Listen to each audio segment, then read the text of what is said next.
Okay. I think we're live. Hello, everybody. How you doing? This is your buddy Uncle Bruce. This channel is called Stock Markets with Bruce, and I'm Uncle Bruce. So there you go. It kind of fits.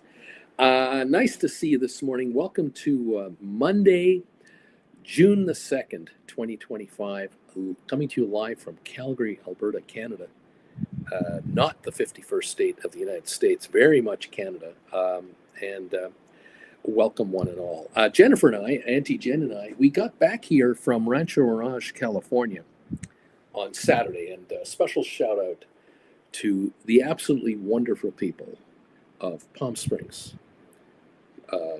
Coachella Valley, generally speaking, Palm Desert, Cathedral City, Rancho Mirage, Palm Desert, La Quinta, Indian Wells, and Indio, the whole region there. Fabulous area, fantastic folks. Many times, Jennifer and I would have a chat with someone. Maybe you're waiting with someone in the grocery line or whatever. Yeah, I can't tell you how many times I bump into fellow Canadians over the winter, of course, but also the locals who absolutely are disgusted with what is going on in the big picture of things in America, and they are almost full-blown apologetic to Canadians down there. They just go, we cannot believe how you're being treated. We can't believe how they talk about you in Washington. We're just disgusted at these people. There you go. So a shout out to everyone in the Coachella Valley, everyone in California. Thank you so much for your hospitality, Jen and I. So much. I've always appreciated it. We had a wonderful stay, safe, no issues, no problem. However, after so many months, it's time to go home, and here we are. There was a rumor, and I don't know if it's going to happen or not, but there was a rumor that there is going to be an extension as to how long Canadians can visit the U.S. for under what's called a B1 visa, a tourist visa. Right now, it's a 6-month amount of time. Americans can come to Canada for 6 months. Canadians can go to the United States for 6 months in a given year or so, although there are some adjustments to that. They're talking about making it 8 months, which would mean Canadians might end up in southern USA in October and come home at the end of May instead of going down in January and coming home end of May or June.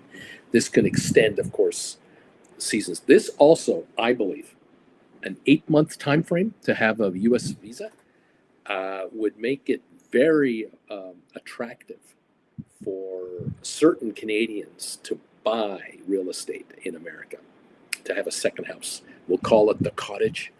Rather than have a cottage in northern Canada, they'll have their cottage in southern America. And they'll spend their summertime in Canada for 3, 4, 5, 6 months, and then 3, 4, 5, 6, 7, 8 months in America, and family. And I can see where Canadians buying a condo on a golf course in Rancho Mirage, California, Palm Desert, they would use the condo 3 or 4 months a year themselves, and they would have relatives and friends use those condos 5 or 6 months as well. And so out of a 12-month window of time, instead of the condo only being used 3, 4, or 5 months and sitting empty for the rest, or possibly rented, maybe not, now the condo only sits empty for maybe 2 months a year, combined year, and the rest of the year someone is in it, which means that condo is housing a spender, a couple, 2 couples, a family with children. There are people in the condo 10 months of the year that eat breakfast, lunch, and dinner, need a car, they need to buy gas or use electricity to power it, they're shopping, they're swimming, they're going to see movies, they're going to do whatever. This, for the economy of America, is huge. And the reality is that you might think, well, there's a lot of homeless people in Philadelphia that could sure use a place to stay. Well, yes, but one, they're not going to Southern California to spend time in those condos that are empty for so many months of the year, because The cost to rent those, buy those, maintain those is a fortune compared to a middle class home in certain parts of America where it's less than half the cost.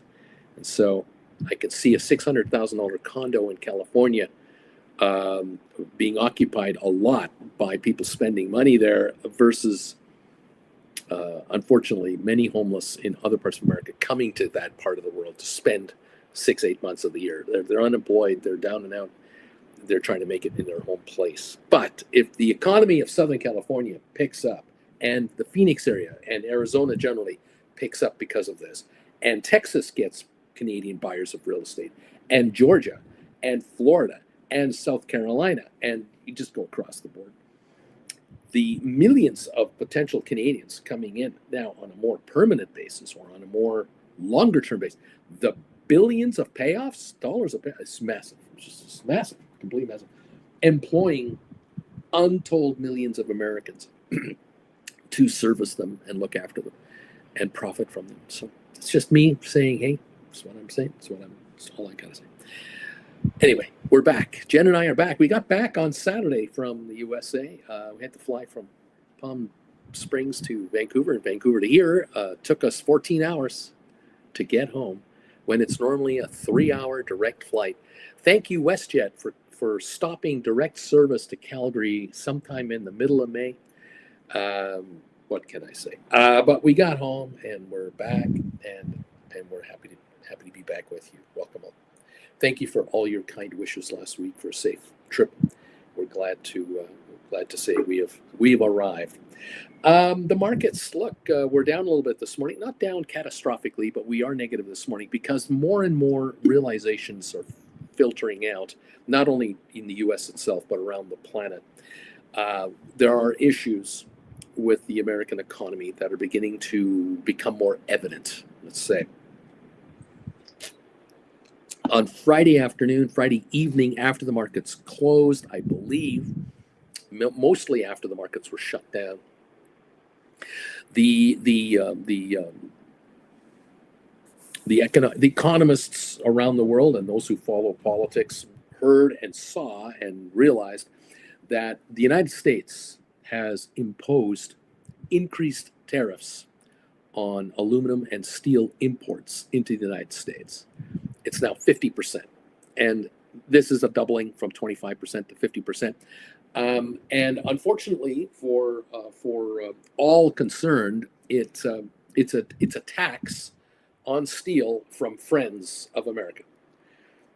Steel made in Germany, England, France, Italy, Spain, Canada, wherever, is going to be taxed at 50%, which ultimately means at the end of the day, every single American consumer buying any particular product made in America or not, and certainly on imported goods with all the other tariffs, anything made in America by an American company using steel or aluminum, whether it's American steel or aluminum or imported steel or aluminum, doesn't matter, is going to cost more. And that means a 12-pack of Budweiser's or Coors or any beer you get in a can, or any cola or any can of energy drink you want to, Red Bull or anything else, anything made of aluminum is going to cost more to the consumer of the United States because of the tax that has been added on top of the imports of aluminum and steel. The reality for Americans is 73% of all aluminum that Americans use comes from one place, Quebec in Canada.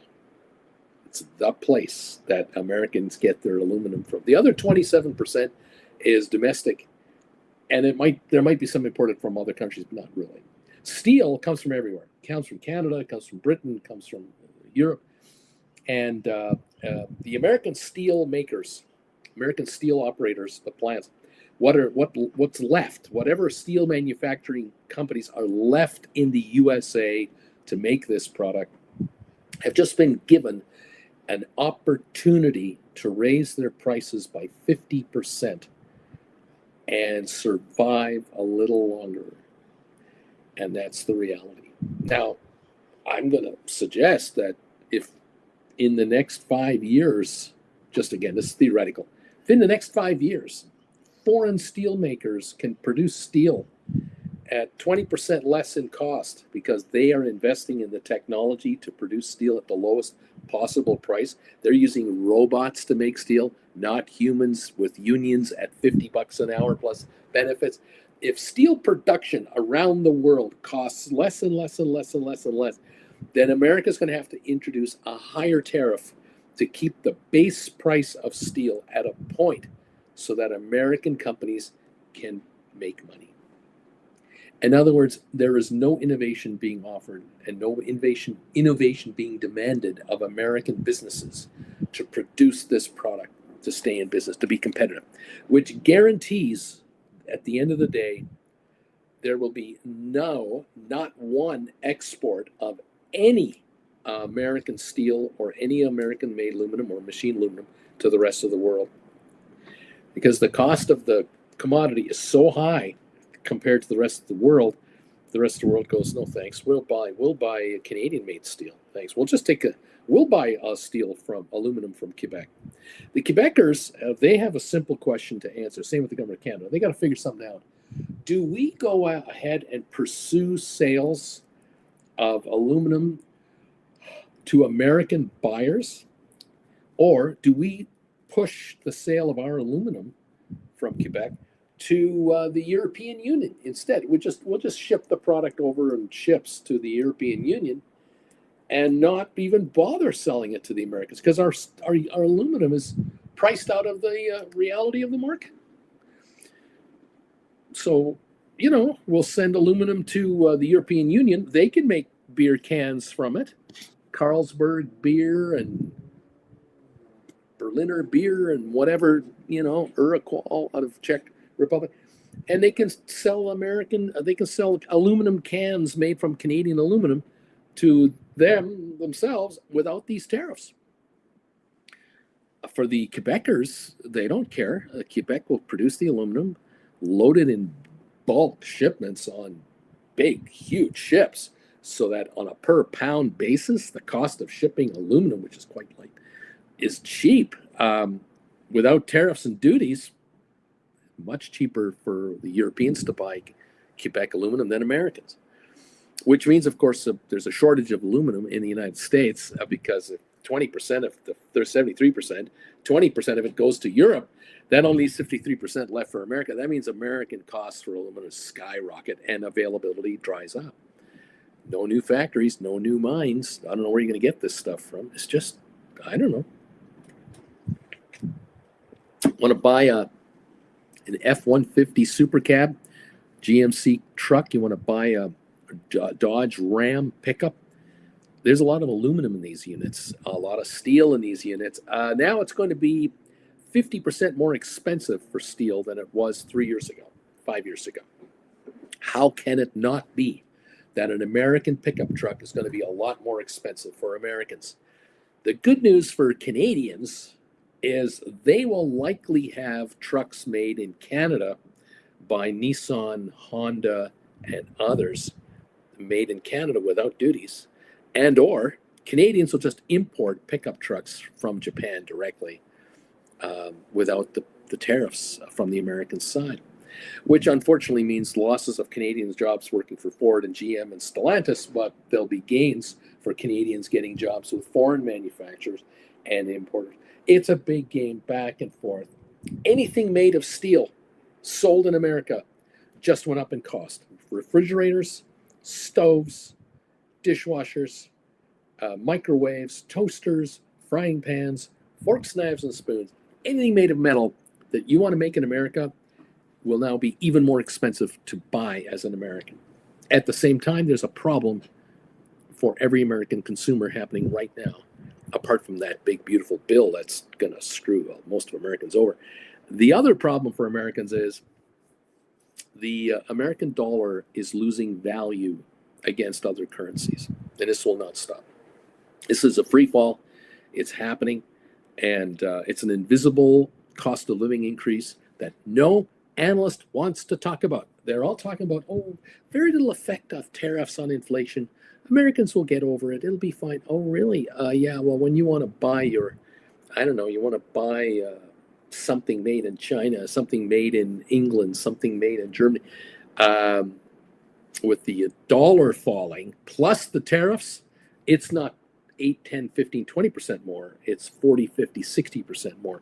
This will permeate the United States economy like a invisible germ. It just kind of infects the economy from the inside, and eventually Americans are coughing.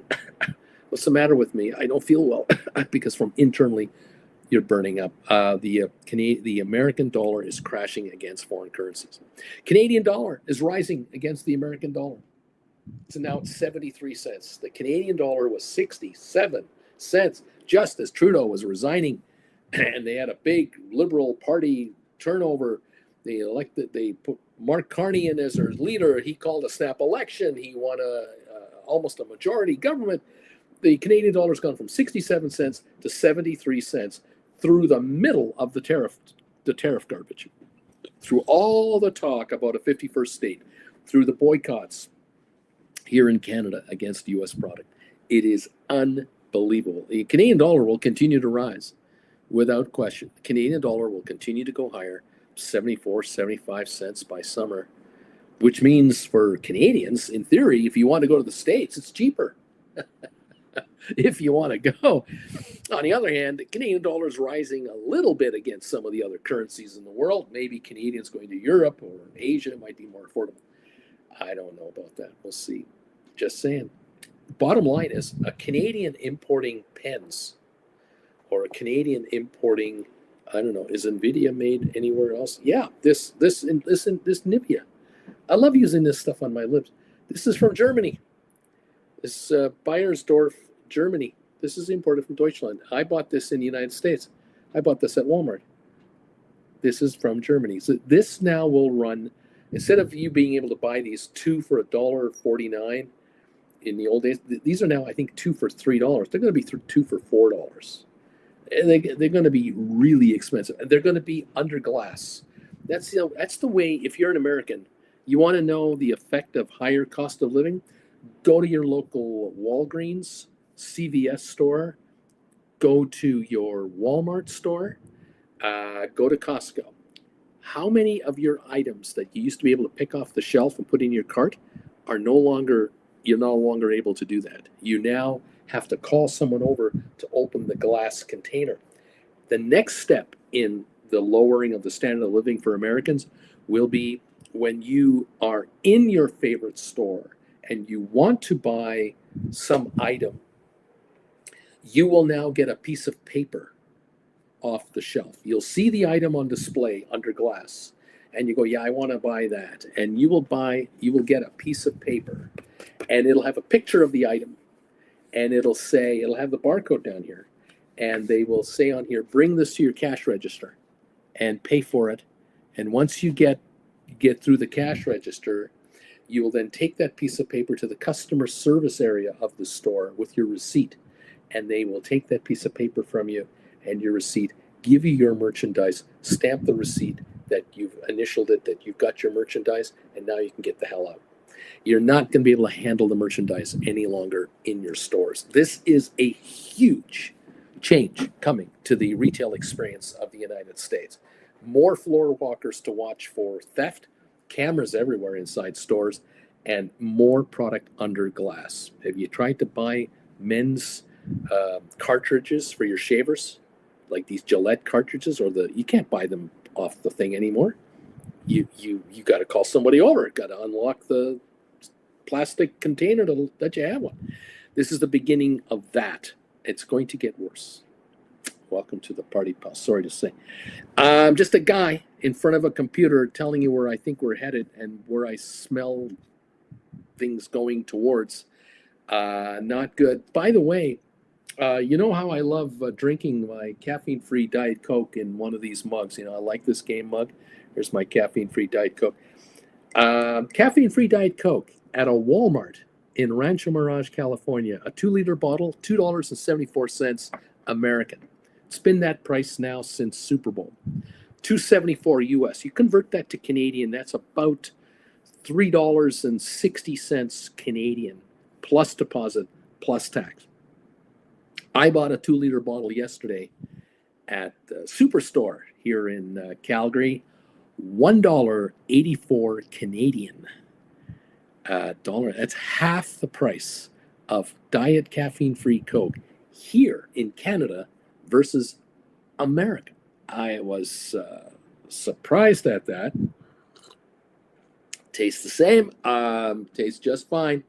Caffeine-free Diet Coke, half the price that we were paying for the last 4 months in America. The cheapest price I ever got my 2-liter bottle for was on sale for $179, January of 25.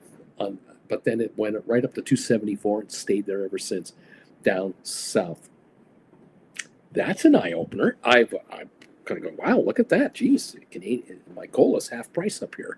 Coca-Cola, American company with Canadian operations. Wow, just whoa. Anyway, it is what it is. Welcome all. Christina, Uncle Bruce, I was in Walmart last night. I needed a car air freshener and it was behind glass, $2.99. Yikes. Welcome to the parties, pals. Thank you for joining us. It's unbelievable. It's great to have you here. Great to see you folks. Welcome all to the telecast. Welcome all to the program here. Thank you again for being subscribers to this channel. Jen and I thank you so very much. Those of you who have become members of this channel, special shout out to you, of course, and of course, Gold Bagel members at the top of the heap. Thank you, Gold Bagel members, for keeping this channel on the air. Without you, we would not be here. It's just that simple. Great to have you. I've got a poll question going today, and thank you for the thumbs up so far today. Let's see what we're talking about here. We've got 70 thumbs ups. Thank you. 206 of you so far have joined us. We open in 34 minutes for the session. The question of the day is kind of basic in a way. It just says here, when I write stock options, I know I will make money on the trade. I just know I'm going to make money on the trade. 74% of you say, yeah, I'm with Late Bruce. I'm with you. When I write a stock option like a cash secured put, or I write a credit spread, I know I'm going to make money in this trade. Only 26% are saying, I'm not so sure, but I do it, but I don't know if I'm going to make money. 118 folks so far have voted. Thank you for that. Keep those votes coming in. Let me know what your thoughts are. I believe that a lot of you here started off as option writers very tentatively, which makes all the sense in the world. Because when you know from nothing, you don't know what to do. You're not sure what's going to happen. But those of you who became option writers because of this channel, you've taken some classes of mine. You've been hanging out with this crowd of regulars over here. You started writing options carefully. You may have had 200 or 300 GameStop shares in your hands for a while. You wrote 2 or 3 call options, brought in $3 a contract. 2 months later, they're trading at $1 each. You bought them back, and then you wrote another couple of 2 or 3 contracts down the road a little longer in time, brought in another $3. And the third time around, you're going, this is easy. I made 3 contracts I wrote, made $2 a piece on those. That was $600 the first time, made $600 the second time. Now I'm doing it the third time, and I still own the shares. I'm never going to sell them. I'm waiting for the long-term, whatever Cohen's going to do with this company. In the meantime, I'm being paid. I'm charging rent. I'm charging rent on my stock to hold it.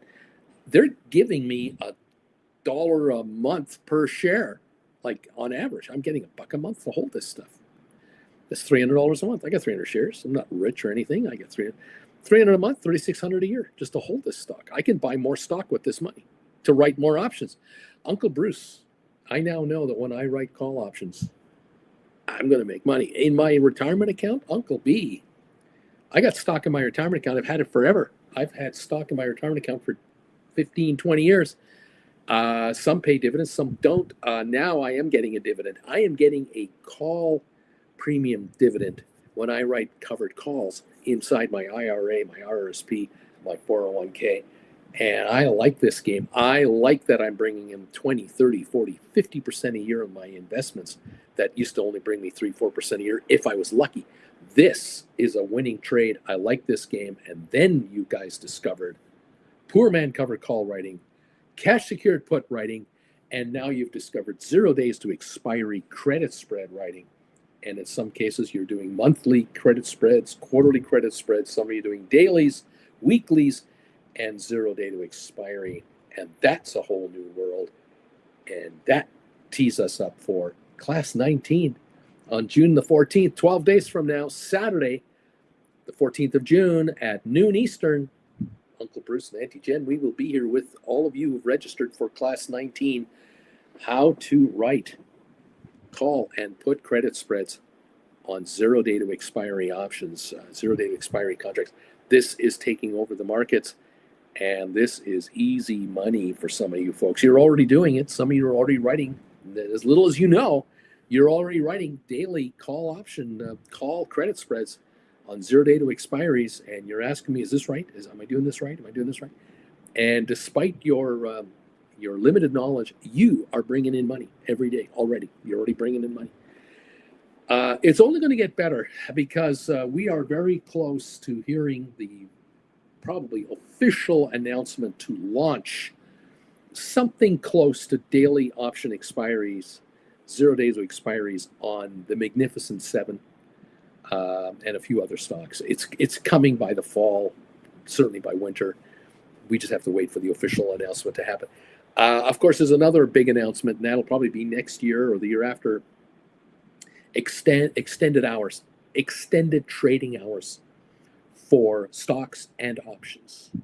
And do not be surprised if the market will open Sunday night at 8 o'clock Eastern and will stay open until 7 o'clock Eastern time Friday evening every week, so that we will now not open on Monday morning.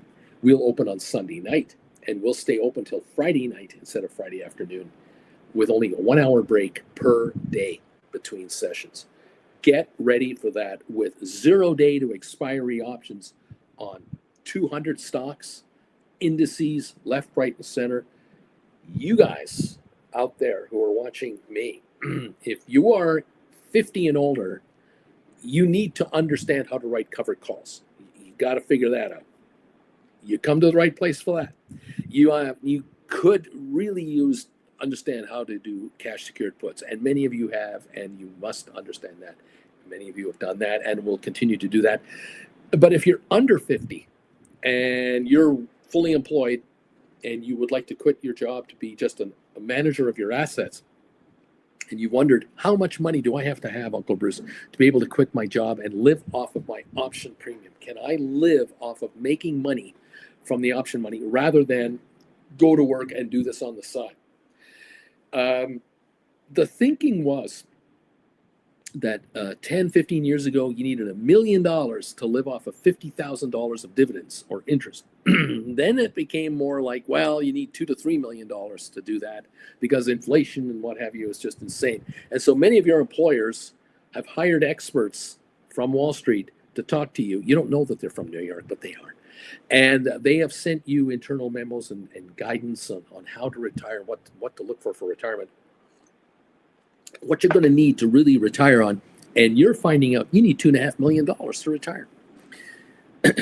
Really? Which of you, hold your hands up if you're close to that from your $500 a month contribution to your retirement plan. Hi, how close are you to $2.5 million? Never going to happen. Around here, people with less than $50,000 are quitting day jobs. People with less than $30,000 are finding out, I can kind of quit my day job, Bruce. Uncle Bruce, I'm going to quit my day job, but I'm going to do it in stages. And the way I'm going to do this is I'm going to work from home rather than go to work every day. So the work I'm going to do from home is going to replace my full-time job over here. And really, even if I can find 2 part-time jobs working from home, I can get maybe 15 hours a week from this company and 15 hours a week from that company to work from home. That's 30 hours a week. and I'm in front of my computer during market hours, there's what I'm looking for. That right there is already, to me, a walking away from that day job that I'll never go back to. Now, give me a year as I start trading these contracts and learning how to do this. I'll take all your courses. I'll be here with the group. A year from now, I won't even have two of these. I might have one of these two jobs, maybe. And even neither of these two jobs. I am at home in front of my computer with my phone on. When I go out of the house, I am trading call and put credit spreads.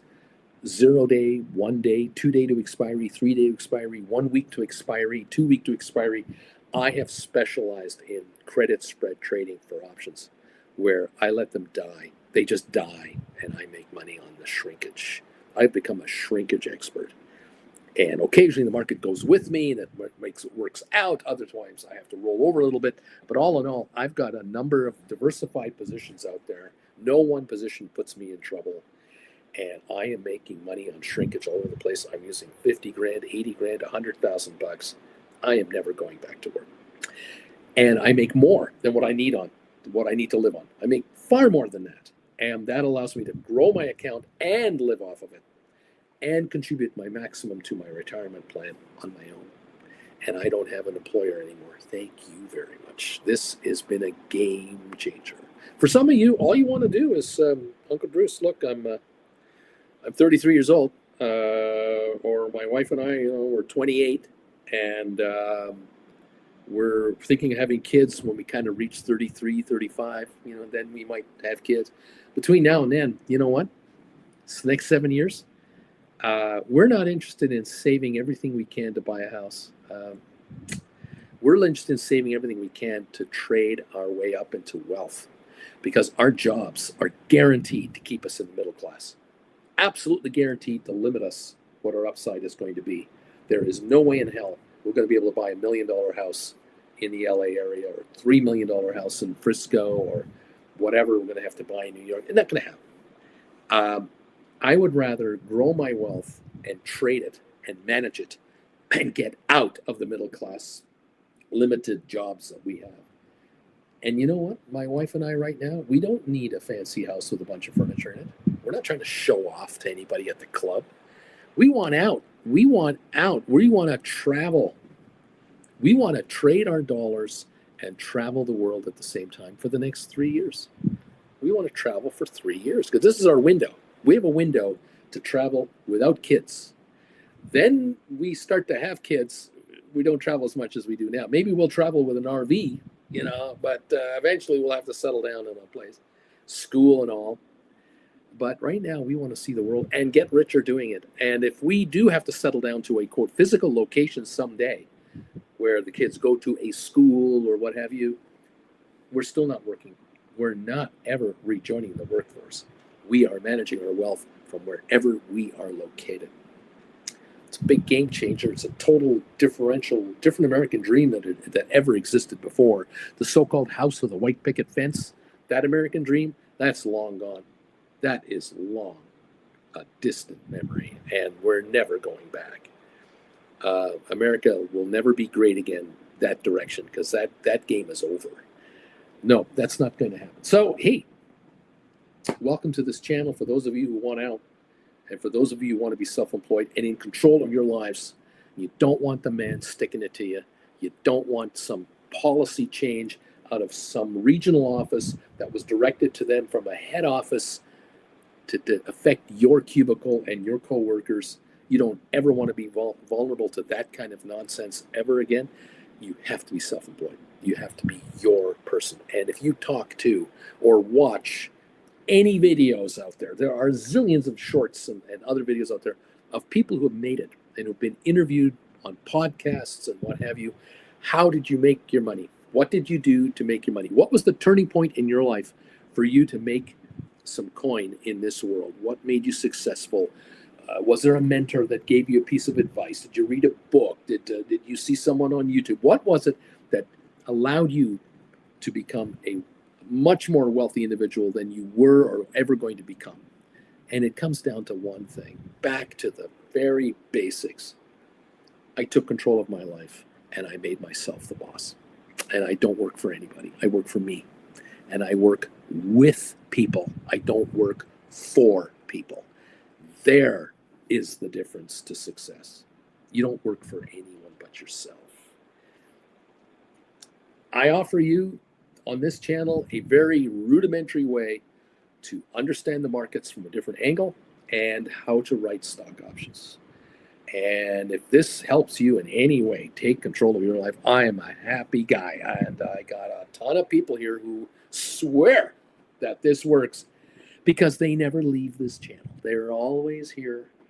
So many hundred every day are always rotating in and out of here. So many thousand a week, so many tens of thousands a month are here writing options. I don't know how many people I've turned into option writers, but I wouldn't be surprised if there are 30 or 40,000 new option writers because of this channel in the 4.5 years I've been talking here about being an option writer. I have to think that from June 21 to June 25, tens of thousands of people have become option writers because of this channel.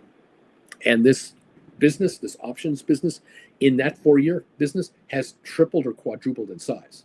And it's growing faster than I'm growing. As fast as I've brought people in, as many as I've brought in and created option writers, the business of option trading has gone beyond that. And it will continue to do so because we are going to 0 day to expiry everywhere. And you can pick your favorite option strategy, whether you want to write 1 year out contracts, 6 month out, 3 month out, 1 month out, 1 week out, 1 day out. You pick it. Whatever style you want to go with, it's up to you. Congratulations, you guys. You've taken the bull by the horns. Over this past weekend, people were buying classes. I'm getting notifications. Some of you are picking up class number 10, class number 2, class number 1, class number 7, class number 14. You guys are picking up classes. It's telling me that the message I am trying to deliver is sinking in for a bunch of you guys, and you're going, enough is enough. Every goddamn week, there's something else going on that I didn't vote for, that I don't want, that I wasn't buying into. I don't understand where the hell all of these policies are coming from that have nothing to do with what the campaign was all about. I need to protect myself and my family, my children, my grandchildren, my estate. I have to protect myself. I have to take control of my life because I don't trust anyone anymore. I don't trust my employer. I don't trust my bosses. I don't trust the managers. I don't trust the VPs above them. I don't trust the top guys above them because those people are getting stock options and they're getting rich. And they're not going to be here in 5 years. They're going to be retired. They don't give a crap what happens to me in the next 15 years. They're long gone. I am not going to be up there. I'm not targeted for that. They're not telling me that. I think I'll be laid off. Time for me to join the family with Uncle Bruce's channel. Learn how to become a stock option writer. There you go. Guys, how are you doing on that poll question? Tell me what you think. 145 of you now have answered the question of the day. And the question of the day is simply this. When you write an option, you know you're going to make money on the trade.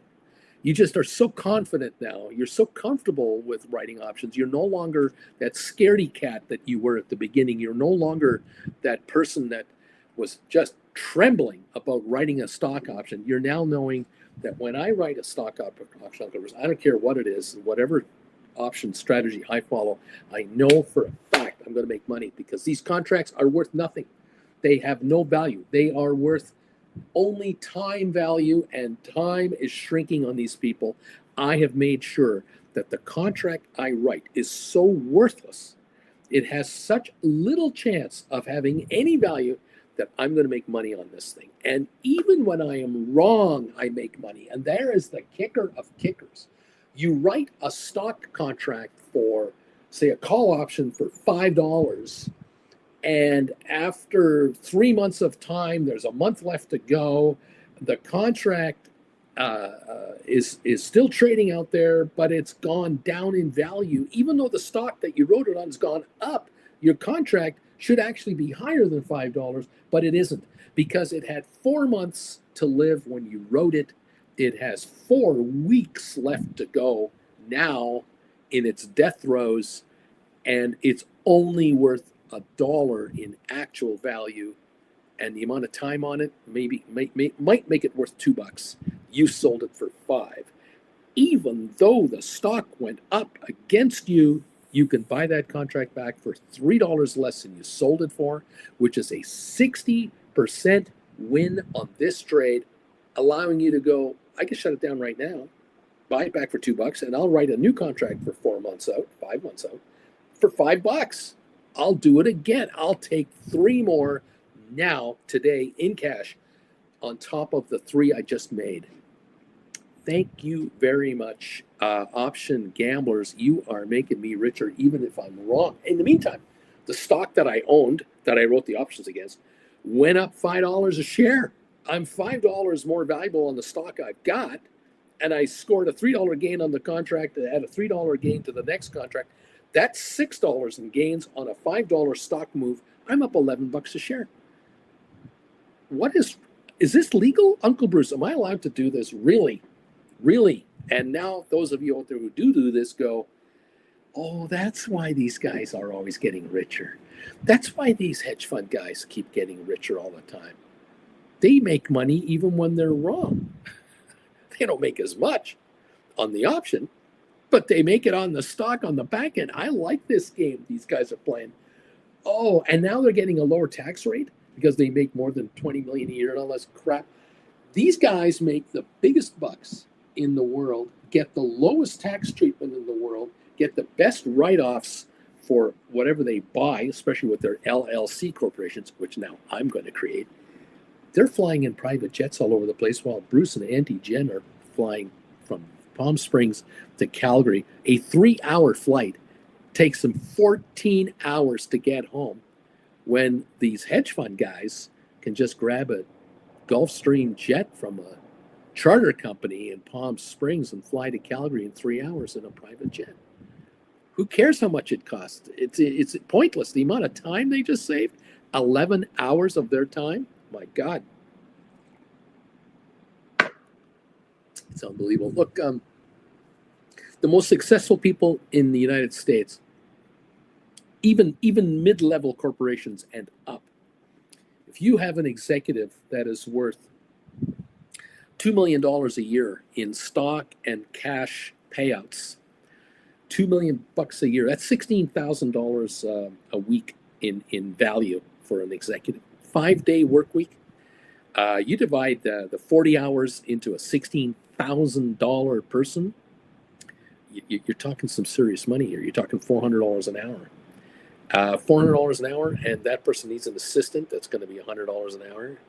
Maybe another 1 or 2 people working under them. There's another $300 an hour. That's $1,000 an hour person minimum to the corporation. That person cannot go on a 14-hour flight anywhere, even on a Saturday. No, that person has to be flown to where they got to go in 3 hours in a private business jet, because when they get to where they're going, they're not exhausted. They don't need 2 days to recover. They're at work. As a matter of fact, while in the air, they're working because they can. There's internet in that plane. The assistant is flying with them if necessary. They're effective and efficient the entire time they're in the plane. You talk about a $20 million person at the top of a bigger corporation. You're talking $4,000 an hour, plus assistants and everything else. You're talking $10,000, $20,000 an hour in talent. You cannot afford to have these people fly 14 hours or 8 hours from connections and whatever. No, private jet. That's what you got to do. Otherwise, you are losing money as a corporation. Those of you who are becoming option writers, you will get to the point eventually, trust me, you will, where you're not going to make $10,000 and $20,000 and $30,000 a month. I'm trying to get most of you to $30,000 a month, $360,000 a year. You're going to go beyond that because you're not going to stop, and you're going to generate $200,000 a month, $300,000 a month in profits. And it's going to get to the point where for $300,000 a month that you're generating, $15,000 a day, you cannot afford to not be trading today because of long flights and connections and missed connections and crap like that. You can't afford to lose $15,000 of making money today. You're going to fly private jets. You're going to charter a jet. You're not going to buy one. You're going to rent one. It's going to run you $4,000 an hour, $5,000 an hour. You're going to go chump change for my wife and me and my children, or for 4 or 5 of us as friends and groups. That jet's $5,000 an hour. chump change. You're going to start renting private jets to get around. You're going to make $400,000 a month, $600,000 a month, $1 million a month in option premium, because this is a $5 trillion a month turnover business, and it's growing and growing and growing. You have to. I'm thinking ahead of you, obviously. There are people ahead of me and elsewhere who are doing incredibly well, and they do not fly commercial. The only reason Jen and I ended up with a 14-hour day is because we got a direct flight for 3 hours coming down in January from Calgary to Palm Springs, but there was no direct flight going back. The only way we could have done that was to drive to Los Angeles and catch a plane from Los Angeles, which means 3 to 4 hours of traffic to get there, 2 to 3 hours before the flight leaves to be there. That's 7 hours already wasted. For a 3-hour flight, if it's on time, it's a 10-hour day already. So what are you going to do? I know what I'm going to do. Down the road, we're not going to do that ever again. I would rather charter a private jet for Jen and I and drop the 15 grand to get home in 3 hours. And it'll cost us thousands more than a plane ticket. But we're not exhausted when we get home. We don't get home at midnight on a Saturday night. Just saying. I'm just a guy thinking of the future from my end, as you are from your end. Welcome to the party, everybody. We open in 12 minutes. Charlie, Big E, Eddie, Sharon, Jeff, Free Range, Richard, Legacy, Juan, M, welcome, Amy, all of you, Stock Jockey, ALA, Hector, Rice Check, CKT, Stuart, Mitch, Stock Jockey. Hi, everybody. Robert, hello. Doug, the man. Who else is here? All kinds of members are here today. AJ, just saw their digital banking startup that's targeting a $9.5 billion valuation. Any thoughts on them going on SoFi? No worries, no thoughts, no issues. Welcome all. Dude, let's go. Don't forget the Nippon Steel Partnership. Who else is here? James, the Misty Tree. Juan. Willie is here. Rocketeer is here. Good morning. Let's go. There are fools here today. Christine, Uncle Bruce, I was just in Walmart last night. I needed an air freshener. Isn't that amazing? Aurora's here. Hello. Welcome. JJ is here. Charlie, welcome all. We are here. Member only comment. Jarrett, John T, a savage of Wall Street. Sounds about right. Uncle Bruce is correct yet again. I'm an independent contractor, yet I work with people to achieve a goal. I give them time. They give me money. Option writing brought me more money. John T, I got triple Q expiring today. The 520, the 523 calls. These are the ones I had to roll out last week. I hope I can shut it down for a profit today. Well, the market's at 516 at the moment. Looks like you're okay. Let me double check on that. Yep, 516.69 down 242 on the pre-market. So you're going to be starting nicely out of the money this morning. You'll probably be noticing shrinkage in there. You'll pick your spot as the day goes on. Nice going, John T. Well done on the rollover. Oh, the whiteboard. Someone's in Canada. There's a whiteboard behind him. Larry, good morning. I'm back in the U.S. and heavily jet lagged. Number 82. Welcome back from Poland, Germany, France, and I'm not sure where else you were. You were all over the place. Welcome, buddy. Brian, number 86. Good morning. Henry T. Good morning. Savage Wall Street. A few years ago, Chris, I had a one-on-one. The one thing about our conversation that clicked was is a quote that first right is the most important. You have to feel like a winner after that covered call. Boom! So true. That's right. You want to learn how to become a stock option writer. You've got to become part of this channel. Do the classes, hang out with these kids, set up a practice account, replicate trades that these people are doing, see for yourself, so that when you become an option writer, you know, oh yeah, I'm going to do this credit spread on these triple Qs that are out of the money and they die this afternoon. I'm going to make money. Oh, damn right I'm going to make money. It's a question of how much. That's the attitude you're going to get. Juan, welcome back home, Lair. Brian, I guess the flight home was very good. Travel not fun anymore. Juan, welcome back, Larry. Juan, every time I fly, I know we're going to allow 3 hours more that's being wasted. Brian, I've been a member for 32 months. 32 months goes by fast when you're making money and raising kids and running a business. Thanks, Uncle Bruce. GameStop is number one. Thank you, Brian. Welcome, everybody, to the program. Following this market, what's GameStop going to do today?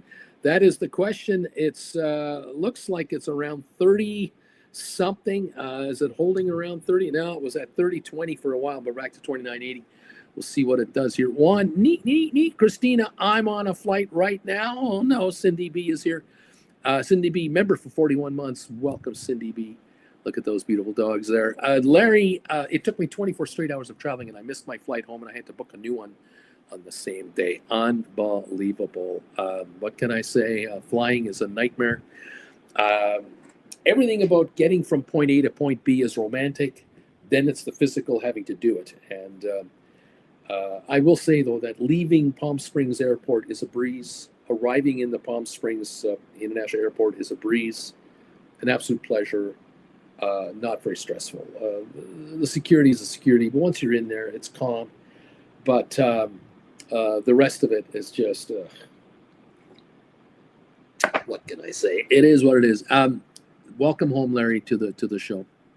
Larry, France, Belgium, Germany, Poland, right on. Cindy B, Larry, you must be so glad to be home. Oh, and Iceland unexpectedly as well. How about that? What? Crazy times. We open in 7 minutes. Thank you all for joining me today from wherever you are on the planet. We're down 124 on the Dow Jones, down 20 on S&P. We're down 103 on NASDAQ. The NASDAQ is off a half a point, S&P a third of a point, Dow Jones 0.29 of a percentage point. Gold up $65 on uncertainty, and oil up $2.82 a barrel because of the little incident that took place at 4 military airports in Russia, some as much as almost 3,000 miles away from Ukraine. Unbelievable move by Ukraine against these long-range nuclear bomber planes. Unbelievable. A third of them wiped out in one mission. Incredible. Absolutely incredible. The Ukrainians, they have to be commended for doing an incredible job to defend themselves and to try and stop these continual bombing attacks. Just take out the planes. It's incredible. The work that they're doing on behalf of the Western governments is incredible, and that's why Western governments support them. The Germans, the Poles, the French, the Italians, the Danes, Sweden, Finland, UK, funding Ukraine to be able to launch these kinds of attacks. They are saving the militaries of NATO in Western Europe billions of dollars. For every dollar spent, they're saving hundreds of dollars on the way back, using $500 drones to take up $100 million aircraft. Wow. A complete game changer. The world has completely changed militarily in just 2 years. It's incredible. Anyway, there you go. Mike H., Ukraine changing the way wars will be conducted. You are correct. Vilbus, hey, good morning, Uncle Bruce. I'm back after being gone for about a week and a half. Did 90% of our move from Minnesota to Texas with the wife on one Thursday, and I had to fly back and do it all over again last Thursday. I am tired, and you should be. Welcome back to the family, buddy. Great to have you here, and I hope it goes smoothly for you and just works out. Nice to see you here. Welcome to the show. Welcome to the program. Thank you again to those of you out there who have been doing PayPal payments to register for class number 19, June the 14th at noon Eastern time. I've been writing out all the names of everybody. I promise, there will be a confirmation email coming to all of you from yours truly. Now that we're here, I can sort of settle in and I can get that going. But rest assured, those of you who've made PayPal payments, you're registered. Don't worry, it's all good. But please do send a follow-up email. Send me your email address that you would like me to use to send you the link to the live class so that Jen and I can bring you into the family on the 14th of June. Very much looking forward to class number 19 for you. I'm sure you're going to find it very helpful. Zeta State is number 94 today on the Thumbs Up Meter. Thank you for joining us and being here. $29.95 on GameStop right now. The Qs are still underwater, down 202 at 517. Jeff Glass, I'm hoping after Ukraine is hopefully successful, of course, that drone warfare is banned. The videos are absolutely terrifying. It's the beginning of robot wars. We'll all be living in bunkers. I'm sorry to say, this will never be banned. This is the new normal. This will be the new normal. Human beings on the front lines are useless. They're expensive. They have to be fed every so many hours. They have to go poo sometimes. They get injured. They need medical staff. They're high needs. They're high maintenance. No, if you can cut the frontline personnel by 90% and do it mechanically, there you go. I don't know. I'm just, the world has changed and the old days are over. The Romans, the way they fought wars and the way the First World War was done, the Second World War, it's over. It's all over. It's never going back. Never, ever going back. The cost of war is dropping, funny enough, by the drone technology. That's where eventually having an aircraft carrier will be a losing proposition. Having jet fighters will be a losing proposition because you're dealing with toys that are so unbelievably expensive to run and maintain compared to these drone scenarios. The numbers alone, it's like army ants against a giant wildebeest. Army ants will win. They'll just slowly bite the wildebeest to death. It's incredible what drone technology is going to do. You've seen nothing yet as far as advanced weaponry coming. There are now hyperspeed drones being developed that can travel at 3 times the speed of sound, that are so much more sophisticated than the ICBMs that we ever were worried about in the 50s and the 60s and the 70s. This world is completely changing out. It's unbelievable. For the better or not, I don't know. I'm not passing judgment. It's just changing. Vilbus, death from above is here to stay. You got it. I believe it. And it's going to get smaller. These units are going to get smaller, easier to filter through. And I think this attack on the weekend is an indicator of what's coming, where drones were filtered into that country weeks ago, months ago, and have just been waiting for the moment to strike.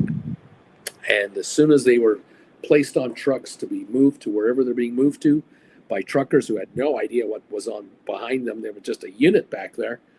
Next thing you know, they stop at a rest stop and the lid opens up and up come these drones and they're heading for that airfield over there. Unbelievable and incredible. Just incredible.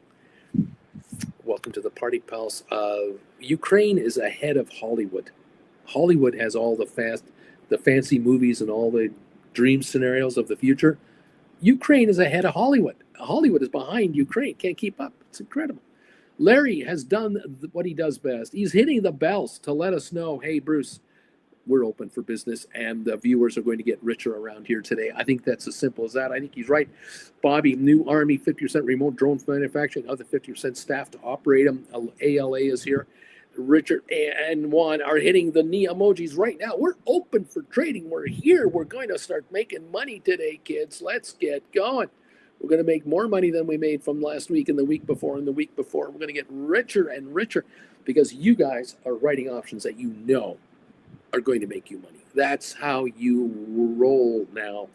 You know you're going to make money when you write stock options because you have figured out how this game works. And I welcome you to the party and the program. 182 people have given us a vote today on the question of the day. 906 thumbs ups have come in. When I write stock options, I know I will make money on the trade. 75% of you say, oh yeah, when I write stock options, Uncle Bruce, I know I'm going to make money on this trade. No doubt in my mind. Absolutely no doubt in my mind. I now have a confidence factor that I've never had in the past. Chewy, 52-week high again, says Brian. People are out there going, I used to gamble on the stock market. I used to be someone that would buy contracts, or I'd buy options, or I'd buy stock, and I would hope it would go up. I was just hoping I wasn't the last guy in. I was one of the first guys out, and then when I get out, I'll get out with a profit, and I won't sell too soon, and I won't sell too late. I was hoping and hoping and hoping and hoping. Now, I write stock options going, this is worthless. I'm going to take this $500 off of these people, and by the end of the day, it's mine. I'm going to take this $15,000 off of those people writing these cash secured puts. And I already know that 10,000 of that 15 is going to be my money. In the next month and a half, 2 months, that's my money. Call option writers, poor man cover call option writers, cash secured puts, credit spreads. You pick your game, you pick your story, you pick the way you want to play it. You know you're making money. When you write these, you know, yeah, these are worthless. They're worth 20 cents on the dollar. That's it. I'll buy them at 21 cents on the dollar because I'm a nice guy. And I'll write another bunch of useless contracts. It's unbelievable how much money these gamblers give me. I can't believe it. They're that desperate. I can't believe they're that desperate in the market. Welcome to the program, kids. We're up and running. We're up down 158 on the Dow, about a third of a point. We're down 11 points on S&P, almost a fifth of a percent. NASDAQ is showing a slight gain right now. We'll see if that lasts or not. The taco trade is on. Now they're talking about a Trump collar trade. There's all kinds of experts out there thinking the market is going to be what's called range bound. They think that there's a limit to the upside of the market and a rough limit to the bottom of the market, and they're going to try to make money in that gap, somewhere in the between. And those of you who are writing call credit spreads on Qs and SPY are doing exactly that. You know that the upside of the market is a certain amount, and it's pretty tough to break it. The all-time high for the triple Qs, 540.81, all-time high. That was December, January, 6 months ago, already 6-7 months ago. That's how long it's been. We haven't been there since. We're at 520 right now on the Qs. The highs are 540. Why would we go to 540 right now? What on earth is going to possess the market to go to 540 right now? Nothing. Not earnings, not the threat of tariffs, reciprocal tariffs, geopolitical nonsense, the falling US dollar, not a chance. The American economy going to hell right now? No way. So, yeah, there's some opportunity here to make money. Just give the market an hour or two to sort of clean itself out, get over the weekend hangover, wake up and see where we're going to work off of today and make money. Welcome to the party, pal. Thank you so much for joining me here from wherever you watch me from. Global audience, love that you're here globally. Welcome to the party, pals. We're just trying to get you richer. I appreciate all of you so very much. Thank you again for becoming a member of this channel, becoming a subscriber to this channel. Do me a favor, if you're not subscribed yet, please hit the subscribe button. It's free. Nail that sucker, become part of this family, and show YouTube that you really enjoy the way to make money on this market is to write options. Oh my goodness, easy peasy, nice and easy. Welcome to the party, pals. 192 now people have voted on the question of the day. They keep coming in. 109 thumbs ups and counting there as well. Thank you all. 75% of you saying, I know, Bruce, I know it. You're right. When I write options, I know I'm making money. Oh, absolutely. The minute I write these contracts, I know instantly I am making dough. I write credit spreads on puts and calls on Tesla and on NVIDIA and on Apple and Amazon. I make money on those too. I do those on weeklies. It's easy. I'm just making money. It's unbelievable, man. I love this game. I really love this game. Thank you all. Appreciate you all joining me today. Welcome to the party, pal. Want you to get richer, a lot richer than your job will ever make you. I want to help you be able to take control of your life and be that self-employed asset manager that you can become and not get stuck as an employee of a firm and get caught in an ugly game of shakeout. You don't want to be that person. SoFi this morning up 22 cents. GameStop up 60 cents right now. Rocket Lab is up 24. Qs are at 520.28, trying to get a gain in. The Dow down 164 at the moment. NVIDIA up 193. MSTR up 341. Tesla up 120, Palantir up 122, Google down $2, Apple up 51, Microsoft down 33, Meta up 695, Broadcom up 480, Netflix up 410, Costco's up $14 to $1,054.94. Any other movers of note? I'm taking a look of any big movers. Boeing's up $2. Boeing stock, Dow Jones stock. Don't see much else. We got Rocket Lab down 53. 23andMe is up 6 cents to 311. Spire 1055 up 17. ATIP is at 89.5 up 6 cents. Smart Rent 83.7 down about 3/4 of a penny. Apple is up 49 cents. Tesla up 67 cents. Microsoft down 11. Google down 230. We've got the Dow down 174. NASDAQ up 42. Amazon up 61 cents. NVIDIA up 187. Meta up $9. Supermicro up 18. ASTS down 22. AI down 58. Palantir up 91.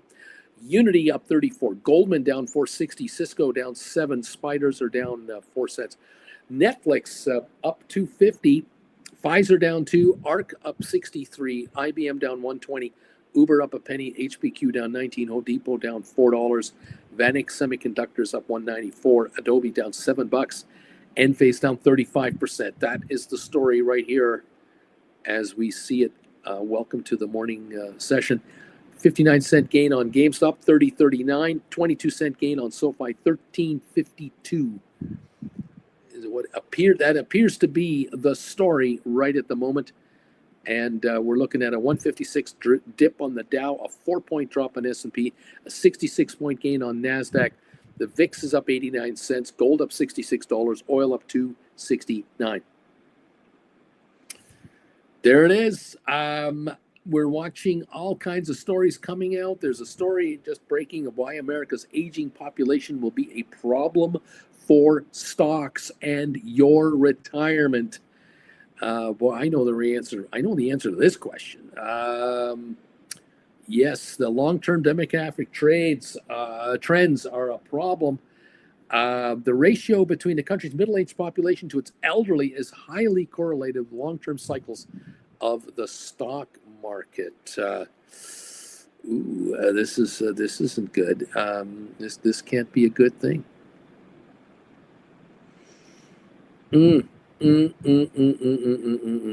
I note that right now, baby boomers, of which I am one, are aging out. I'm going to be 70 in September. Yeah, you could say, oh, today's 70, is more like today's 50-year-old. You're more like a 50-year-old at 70. Yeah, you can play that game. You can try and deny reality, but the reality is that the older you get, the slower you get, the tougher it gets, and every day a certain number of boomers are dying of old age. There's no way around it. From 1946, 9 years older than me, the 79, 80-year-olds, not many of them working anymore. Can't work, can't walk. How many people at the airport do you see in wheelchairs and needing assistance with walkers and canes? It's unbelievable. The problem is that my generation, the end of the baby boomers and the next generation behind me are not having kids. Not enough kids to replace us, let alone grow the country. And if we're going to stymie new arrivals into our countries,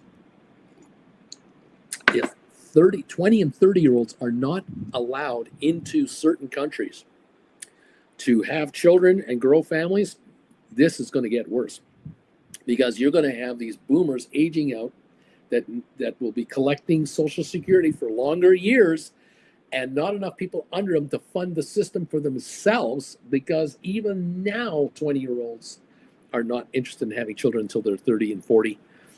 We got a problem. How are you going to have people working factory jobs by the millions if there aren't any to take them? How's that going to work? I don't understand where the upside is on this kind of a policy. I'm just saying. We went to Costco yesterday, Jen and I, to load up our fridge because it's empty. And we went into one of our superstore locations, and I was reminded very quickly what Canada is compared to the United States. I was mildly surprised because we've been away for 5 months, pushing the cart among a lot of people in Costco. It's a Sunday afternoon, everyone shopping. And I am hearing Japanese, Chinese, Ukrainian, German, Sri Lankan. I'm hearing Hindi languages. I am hearing languages from around the world, some Latino, French, of course. I was amazed. I'm surrounded by people who are shopping for this week's groceries that speak a plethora of languages to each other privately. And it is so multicultural here. It's incredible. It really is stunning when you understand. And I'm in Costco, where you got to pay to be a member. You got to pay to go in. This is not for unemployed people. This is not, unemployed immigrants stealing jobs from people. No, these are people who are working, paying taxes, buying stuff at Costco, just like I am. That's the interesting part about it. That is where the success of immigration is evident. Is where you see educated people who have career jobs, who are building wealth and building a family life in your country. It's a complete change from my childhood. Although I will say, when I was a young kid, I was the son of an immigrant. And it was the World War II, the post-World War II opening up of North America to immigrants from Europe, big time, that really made Canada and America wealthy.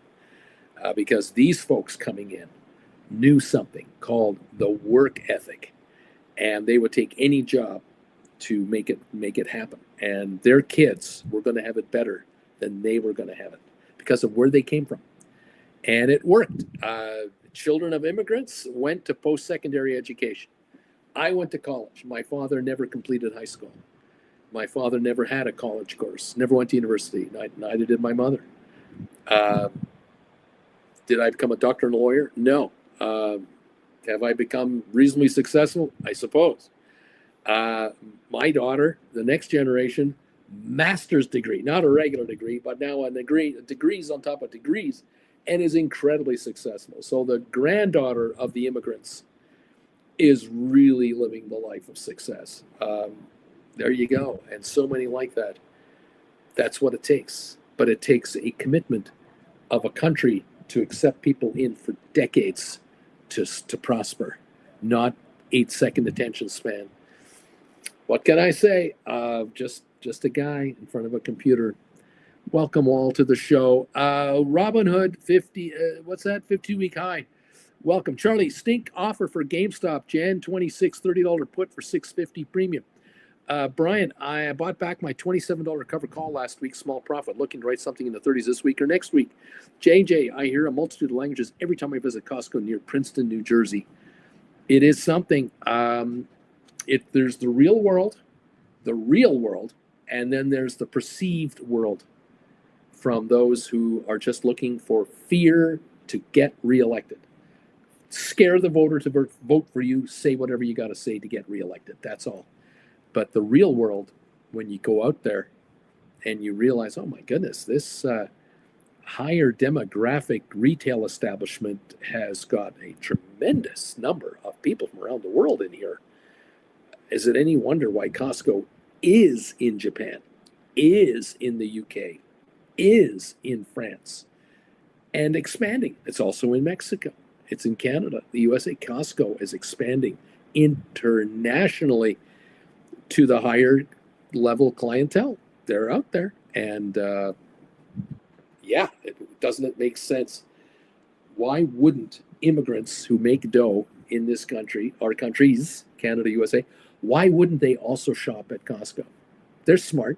They're educated. They know the value of a dollar. They're not stupid. They're not going to waste money. Makes sense. It is what it is. Thank you all. Where are we at here? 519.94 on the Qs. We're up 82 cents. The NASDAQ is still green, but not by much. Only 15 points. Make it 12. We're negative 14 on S&P. We're down 183 in the Dow. The down dip continues, which we had going in the pre-market. Let's not forget. We've got Spiders down 51. SoFi up just 2 cents. GameStop holding 44 at 30.19, a 44-cent gain. Rocket Lab down 55 cents. NVIDIA up 143. ASTS down 2. MicroStrategy, MSTR down up $2, but slipping. AI down 99. Super Microcomputer 4017 up 15 cents. Tesla now negative $2. Palantir up 64. Google down 240 now. Apple up 57. Microsoft up 32 cents. Meta up 688. Broadcom up 350. Amazon down 30. Intel down 8. Netflix up 196. We got a little more red showing here and there, and a few greens, but more red showing up now than greens. We're losing on Pfizer, IBM, HPQ, Home Depot, Goldman Sachs down 580, Target, JP Morgan lower, Boeing holding at 209.70 up 241. Welcome to the program. There's talk about the U.S.-China trade deal they negotiated in Geneva last month is unraveling, and one side is accusing the other side of breaching the deal, and there's this and there's that. Not good for markets. It's just not good for stock markets. We're now down 5 points on the NASDAQ. NASDAQ is going green. The Qs are going to slip here the way this is going. They're at 519.56 and falling. Yeah, you can't negotiate a deal and stick to it now. That's the problem. Maybe we need new negotiators. Maybe it's the negotiators that aren't very good. Have we thought of that? I wonder. I don't know. I'm just a guy in front of a computer just going, hey, just want you to make money, kids. I am not fearing the upside of this stock market. I am not fearing that the Dow is going to reach new highs. NASDAQ and S&P are going to reach. No. I am thinking that they'll be lucky to be where they are within 5 or 10% of where we are. I think the likelihood later this year and into next year is a lower market overall because PE multiples are still way too high and are going to rise as companies fail to deliver bottom line profit. So that means lower stocks have to happen. Corporations can't do buybacks.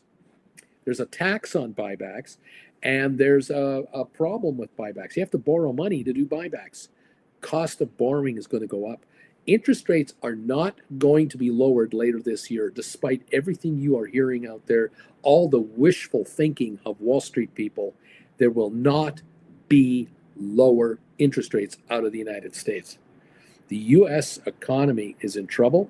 The U.S. dollar is plummeting, and there's a recession going on. And you can try to lower the interest rates, which means the dollar will drop another 10 to 15%. It's already going down by 9 more this year, according to JP Morgan. But I am thinking the dollar can be down 20% from here in the next year against most currencies. A pound at 165, a euro at 145, Canadian dollar 77, 78 cents. Wouldn't surprise me. Now, that's not 20% lower, but that is lower against major currencies. Trading partners, not good for Americans. Anyway, I'm just saying. Mandu number 5, good morning, everybody. 119. Mike is saying, no, it's the brilliant taco negotiating strategy. That's what's going on right now. Henry, I just wrote cash secured puts, Rocket Lab, $25 strike, expiring in July. They gave me $203. On a $26 stock, I just got $203 cash for 25s. Henry picking up some dough. Giddy up. The Dow down now 214 and falling. Down 239 and falling. S&P down 22 now, and NASDAQ down 19 points. NASDAQ has finally gone to the negative. The Qs are down 2 pennies. They just got into the red and are now mimicking and following NASDAQ lower from what I see here as I sit and watch what's going on. Welcome all to the program. Thank you for joining us from wherever you are. JJ, Uncle Bruce, all this negativity, you're gaslighting Caroline or whatever. I'm sorry. I'm just trying to tell you the way it is. I don't know what that means with anything else. I don't have to care, to be honest. I really don't have to care. Am I worried about the next 50 years? Not really. I'm going to be 70. 50 years. I'm going to be 120. Do I need to care? I need to care about today, this week, this month, this year, next year. 5 years from now, I care. Yeah. Well, I care about November 26th. I care about that. And then I care about November 28th. I do care about that. But in the meantime, we all want to live our best life. So let's do that. Okay. What can I say? Mike H. Whoever starts making President Taco merch is going to be rich. There you go. We're down 290 on the Dow, almost 300 points, as we are quickly backing off. We're down $1 now on the Qs, 518.09. We're falling again. Down 31 now on S&P, half a point lower. The Dow's down 0.7, NASDAQ a quarter of a point, and we're falling. There you go. Giddy up. Giddy up. What can I say? We were at the Vancouver airport yesterday, day before yesterday, which, by the way, is gorgeous. The Vancouver International Airport is a beautiful, beautiful facility. If you've ever been there, it's really nice. We were near our gate, waiting for our flight to go to Calgary, and we're delayed, already. So we had a couple hours to kill. Went into a little bistro restaurant kind of thingy off to the side, and Jen sampled 3 different wines. There's 3 glasses of wine that she got a little bit of each. I had a water, no Diet Coke available, no cola, no Coca-Cola, no soda. This is a bistro thing. It's like fancy. I had a water. And then I had a meatball sandwich of some kind, which is, they called it something fancy so they could charge me more. And Jen had a flatbread pizza with tip $63.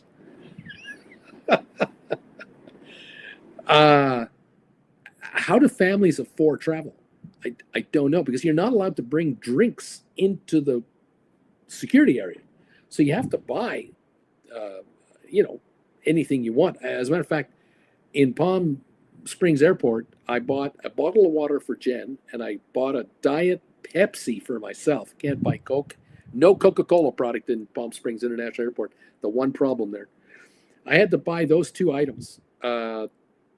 It was 12 American dollars for 2 500 milliliter liquid inside the gate area.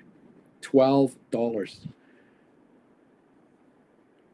It's just ridiculous. It is blatant, a blatant abuse, just sad, really. Again, I just kind of go, no kidding. If you're worth millions and you can avoid the airport and avoid those kinds of frustrations, you could fly private, even though you pay way more. You do it because you bring in your own cola and your own food from Costco, and you bring in whatever. Yeah, unbelievable. I'm just an old man. What can I say? Mike, it's an artesian ball of meat with tomato paste. There you go. Bobby, when we travel, we bring our own food. There you go. Yeah, well, it is what it is. It's unbelievable. We saw it all. You always do. When you're at an airport, you see the public, the real world, and how people really travel.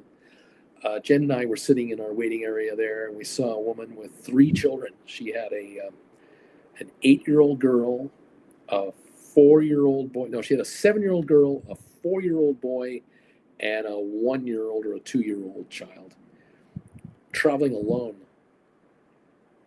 I could not believe what I was watching. I could not believe it. And she was as cool and collected as a cucumber. She was just so cool and calm and collected. The kids were quiet. They didn't run around like mad people. Then we saw others where the kids were out of control and the parents were powerless to stop it because they didn't stop it, and it was unbelievable. You see it all. You just. Sorry, I'm getting old, and I rant like an old man. It's unbelievable. It is what it is. Anyway, thank you, dude. Hey, what are your thoughts on MSTR doing a preferred share now? They have debuted this quarter at 85, and this morning they're up to 104. The redemption plus. What are my thoughts? I have no thoughts. Initial reaction is they're raising money and they're using it to buy more Bitcoin, whatever they're buying. I have no thoughts. I don't know how they are going to make money. The commodity goes up in value, they're more valuable. How do they make cash flow? Do I want to get into this? I don't know if I want to get into it. Brian, larger airports with 4 of us, there is always Tim Hortons. We also pack a lot of snacks and water bottles, but airport has always been very expensive for food. Dude, I'm not thinking of buying it, but what do you think of it as a debt-raising vehicle for the company and alternatives, convertible notes and warrants? Yeah, well, you have to pay. You're offering a dividend, 8%. That's not cheap money, is it? So they probably can't get bonds out the door for 5 or 6%, so they had to do preferred shares. I guess that's an expensive way to raise money. And think about it. If they're using money now, you raise money now at 8% to buy Bitcoin. Your Bitcoin has to go up 8% from here for you to be even on the money you're paying out at 8% to buy the Bitcoin, because Bitcoin doesn't pay a dividend. So it's got to go up $9,000 a coin to be at 113, or you're underwater on your latest stock offering, right? Now they can go and point back and say, well, we were doing these before when the Bitcoin was at 80, 90,000, and now, sure, you can point at it and say, we're doing great now, but what about Bitcoin going down to 60,000 6 months from now? Who says that can't happen? It might not. It goes to 150,000. Everybody's happy on the pyramid game. The pyramid keeps whirling. As long as we're rolling, we're good. But when the music stops, now what? I don't know. Brian, old man rants with sprinkles of option wisdom. That's what I'm paying for. There you go. Yeah, I don't know. Look, are they writing derivatives on the Bitcoin, on the derivative markets, and making money on that? Are they writing some kind of options on this? I have no idea. Are they doing covered calls? Are they doing cash secured puts? Are they doing they're not doing cash secured puts. They're not selling the Bitcoin, I guess. Are they doing credit spread trading on it? What can you do on it? I don't know. I honestly, I just have. So I'm commenting on what it's trading at, but I'm not recommending it as an investment because I don't understand what they do. I don't know how they make money. I don't know why the street wants to put so much money into a company. It doesn't make money. It has no PE multiple. It's a $102 billion market cap company with no earnings. You think that's a risky investment? Maybe it is. And that's where the youth of today are believing the future of tomorrow is. Has nothing to do with AI. It has everything to do with a currency that I think governments can regulate out of existence. They can tax it out of existence. That's the wild card that scares me about Bitcoin. It can be taxed out of existence. I'm just a guy, Hey, JV, Uncle was just wrote 5 contracts, the triple Qs. 518, 523 for these are put credit spreads for this Friday, and I got 1159. So that seems off. The puts are not behind the market. So are those maybe call credit spreads? And you're ahead of the market, but only at 518 to 523. You're looking for the market to drop from here for the week. Wonder what's going on. Christina, this is me with my 5 kids, 4 boys. They act right. Also, we go to lounges and they can eat all they want.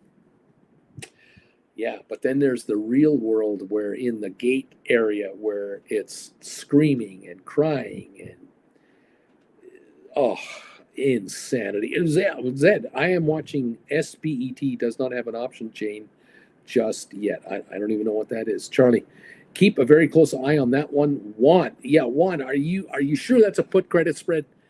Are you sure? Because if the market goes lower, you're in trouble. So I don't understand this trade. You must have done a call credit spread. That's got to be a call credit spread, isn't it? You're trying to be ahead of the market, let it die beneath. Something here is not adding up to me. I don't know. Is it me? It's got to be me. Maybe it's me.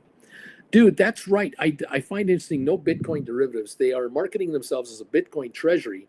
Many more risks to be aware of for sure, though the premium is there. There you go. Yeah, I tell you, it's insane, isn't it? It's just insane. What amazes me is how much money people are willing to value certain things at where they have no profits whatsoever. And I don't know where the profits are coming from. And I also believe that it's running hundreds of millions a month to be in business so that they're guaranteed to not make money going forward. I don't know. At least a 24% profit realized on a Rocket Lab December $45 covered call. JV, did I screw up? Yeah, you what are you doing writing puts above the market? I don't know what you're doing. The lower this market goes, the more you're going to lose. I don't understand. You got a premium here. It's a credit that's helping, but I don't know where you win here. At 517 on your 518.23 put position, your puts are now in the money and becoming more in the money the lower we go. They're getting more valuable. So I don't understand what's going on. Sure, you got 11.59 in cash on 5 of those, so you pulled in about $2.30 on a $5 spread. So you got a big credit on a $5 risk. You're risking $2.70, right? So you're not losing money yet on the trade, but you're at 517.07 on this thing. Yeah, put credit spread, thinking the Qs will rise over 523. So you're gambling. You're not from an out of the money position. You're in the money, and you're gambling on the market going on.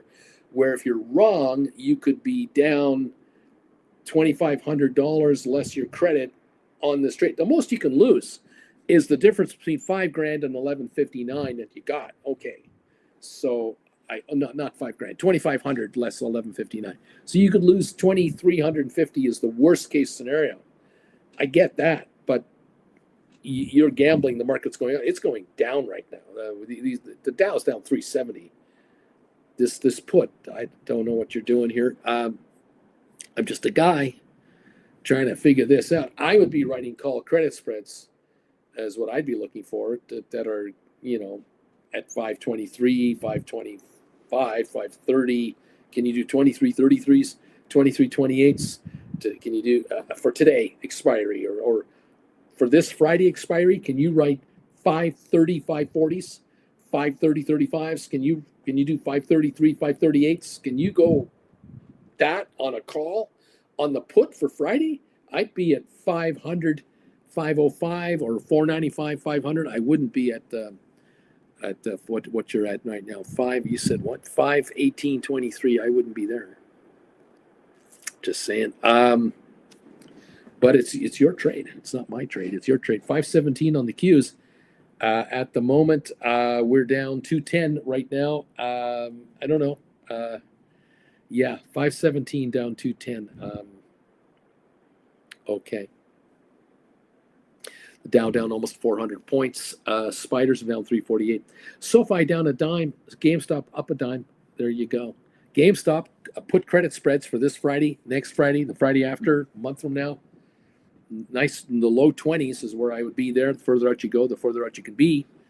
Further out in time, the lower the positions. So there's that. Sure. Okay. Rocket Lab 25.98 cash secured puts. 25s taking money. This stock's dropping. Take money off the table for 25s. Good for July, August, the end of the year, Jan 26. Take money off the table. NVIDIA 136.19. I'd be looking at call credit spreads on NVIDIA.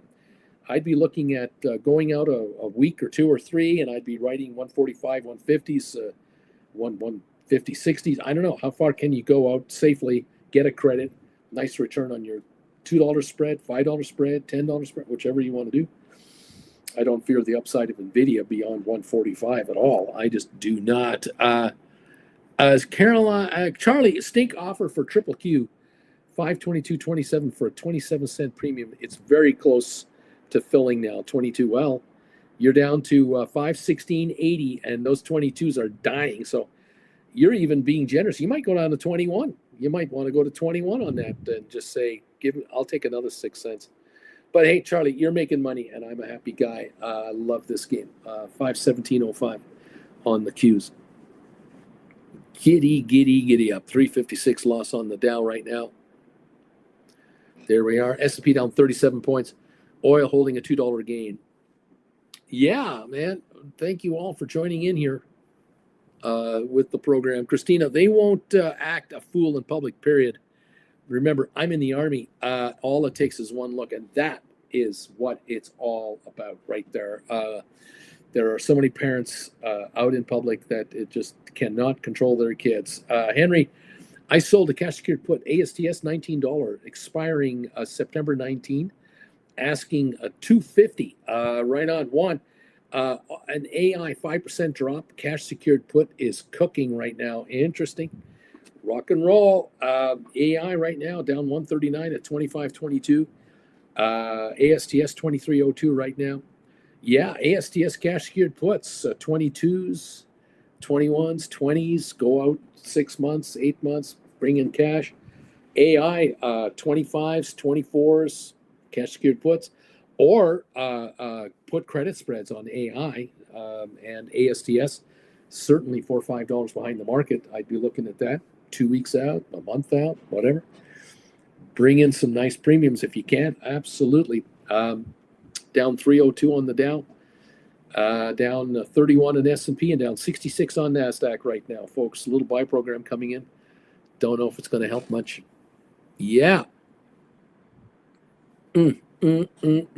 Fun times, everybody. Charlie, it just executed. I sold 10 22.27 for 27 cents premium. Oh, okay. So you just created the trade. Oh, I'm sorry. I thought you were closing it offer. Oh, you stink offer. Oh, you're trying to create it and you just did it. Okay. I thought you were buying it back. You're okay. All right. So expiring today. Giddy up. Tom, Q's call credit spread 24.29 for about $1.40 for Friday. What do you folks think? $1.40. Can you go 25.26?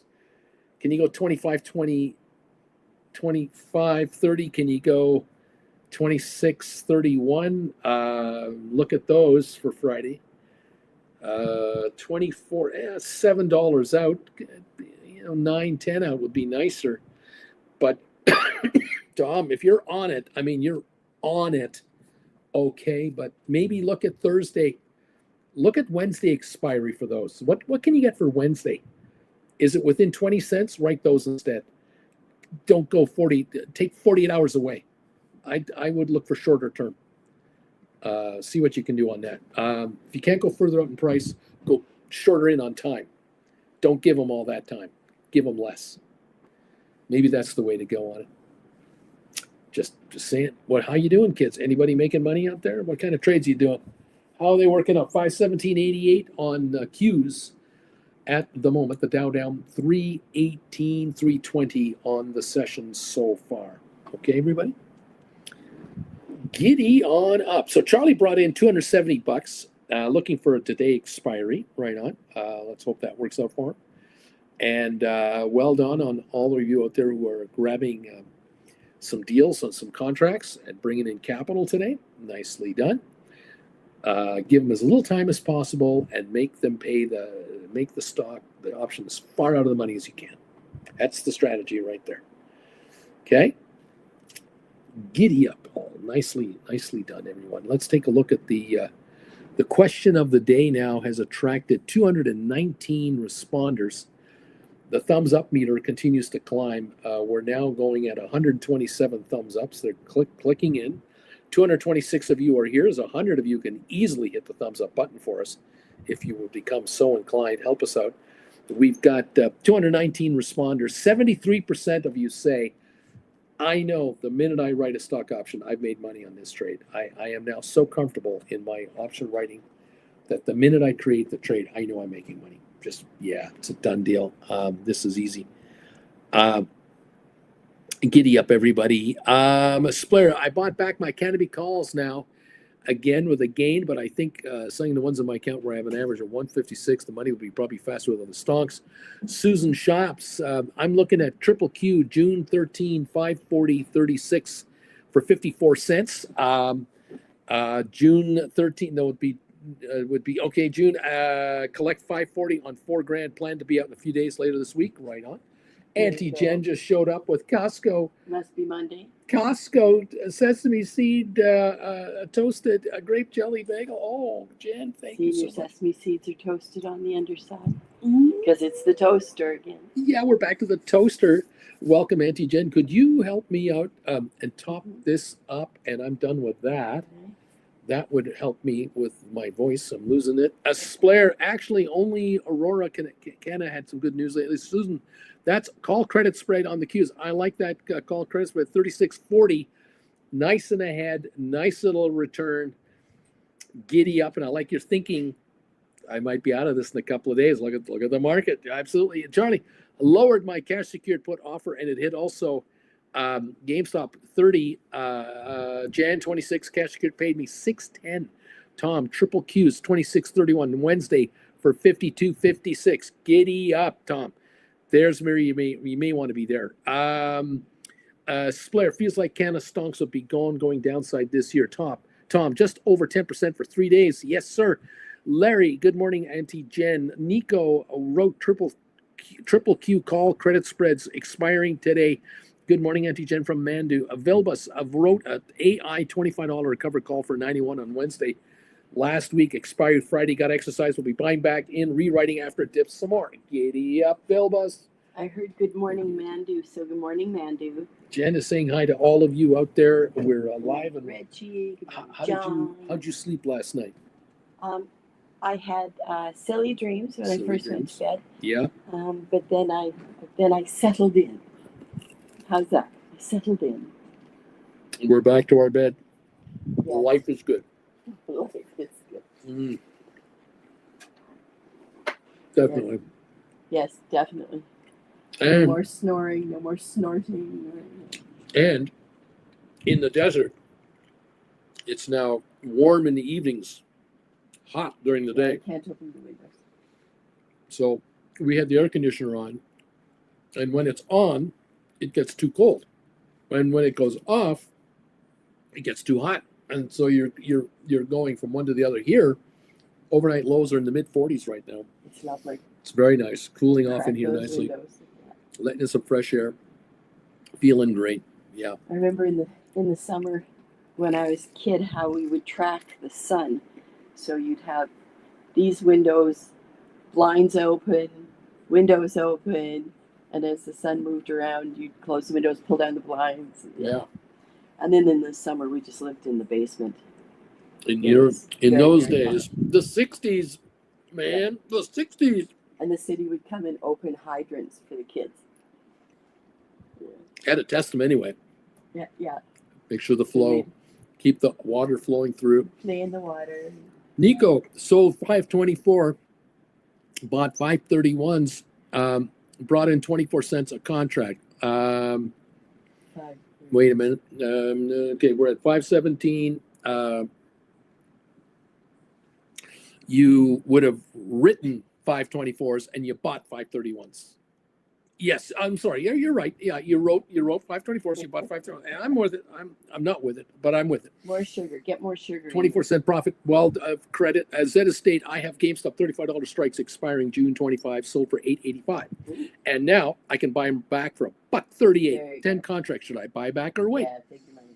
Buy them back and write $35 strikes for January 26 or June 26, and bring in another $7-8. Can you do that? Bring in dollars today. I like that idea there. Okay, well, happy June, everybody. June, can you believe it? Can you believe it? We're here. Your kids are starting to go squirrely. School's all, we're on field trip mode now. Lots of field trips, final exams. And just let me out. Right. Just let me out. Oh, wait, that's the teachers. Let me field out. Trips. Field trip. And movies. Yeah. We used to get We used to get 35 millimeter or Yeah. something like that. You'd walk into the class and Projector. see the projector there. It's like, Yeah, yes. you'd walk into class, there's a projector, and the movie's good. Oh, we're not even going to be, we're just going to watch a movie today. Oh, this is great. Yeah. Or I would walk into Mrs. Weeb's class, Mrs. Weeb's history class, and she would have her slide projector standing on the with the screen. We're going to go on a trip with Mrs. Weeb. She went to Rome last year. She's got 50 pictures of Rome for us. She's got pictures in Greece, pictures of Turkey, pictures of whatever. Yeah, Mrs. Weeb. Yeah. That's where the traveling bug came It's a from. tough time for teachers. Yeah. Because they've finished up most of their curriculum by now. Yeah. And now you just got to rehash. You got to train to the test, which is horrid, and just get them out of your class. Just having enough of these damn kids. I need my 2-month break, please. I need my summer. Yeah. I need my sanity. I need to go back to school. I'm almost finished my master's. It's not just the kids. The goddamn parents. They're wackos. They're Looney Tunes, these parents. Yeah. Gotta get away from these people. I heard on the radio this morning tips for how to make the morning easier. And his number one tip was to dress your child in what they're going to wear to school tomorrow before you put them to bed. Now, I don't know about other people's children, but my child was a tractor in bed. She just roamed around and saw every inch of that mattress. She would have been one large wrinkle in the morning. What are you wearing your kid in a garbage bag? Yeah. Like, What's your kid gonna wear to you school? hang them from gravity boots? Is that how they sleep? Makes no sense. Yeah, they're bats. They're like They're bats. Yeah. I I thought, noticed yeah, it. if your kid is 5, 6, 7, 8, 9, 10, yeah. But once they get older than that, there's no way they're going to do After they turn a certain age, they don't listen to you. No. What they're going to wear to school now. Yeah. They don't want to listen to you for that. Comment. Christine, Eddie, Jen, did you hear? You get the private jet from here on out. Uncle Bruce said it himself. Did he? I have witnesses. We've already talked about it. I have you told them about our 14-hour excursion Yeah. for a 2.5-hour flight and an hour and 10-minute flight. Mm-hmm. Yeah. Mm-hmm. It was a delight. Yeah, it was just a delight. God, we weren't those people who were going on to Halifax. Dude, Zeta State, roll them out to October, take more money. James, Yeah. last day of school, HS algebra, high school algebra, Mr. Bell used to show his Hawaii trip slides. Yeah. Yeah, Hawaii trip slideshows. There you go. All teachers did this. You have to fill whatever it is, what 55 minutes, 45 minutes, 90 minutes. You just got to fill that time. Yeah.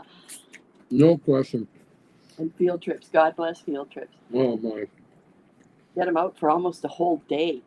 We used to take the kids from Palm Desert High School into the middle of Los Angeles to the old Spanish town that was the original town there, The original which is downtown across LA. from what is now the Union Station. Mm-hmm. We would take them in for the day because it would take us like 2 hours to get them on the bus in there, and then 2 hours to get them on the bus and back. Mm-hmm. Mm-hmm. And they would buy the blown egg shells where you blow the egg out of the shell, so you just have the shell, and they fill them with confetti and put tape on the end, so you can throw them at each other, and they make little confetti bombs. So every child before they got on the bus, you will not be throwing eggs on the bus, or you will be cleaning the bus. My God. Look me in the eye and tell me you heard me. These are high school kids. Good luck. These are high school. Oh, yeah. And they cost like, I don't know, 50 cents. So everybody had 20 of them. You know, Unbelievable. it was a high time. Cheap thrills. Yeah, cheap fields. And yet every year I loved going on that field trip. It was great. It was a good one. If only they knew that a mere 200 feet away, 300 feet away over there. It was Philippe's. I know. Double dip roast beef sandwiches right But over we there. also got some very nice food. Some original Mexican fare that was so much better than what you get at a fast food outlet. That's true. That's true. It's a completely different cuisine. Yes, yeah. Completely different. Well, speaking of, Yeah. I'm gonna go open all our windows and Yeah, get let some it, crossbreeds going. let some air in here. Get it going. Oh, Thank you. sorry, I just kicked your light. No, okay. Gotta get used to being back here again. Mm-hmm. Bye, everybody. Have a great Monday. Right on. Have a good June. Kids are looking to make money around here. Yes, yes, yes. Giddy up, you guys.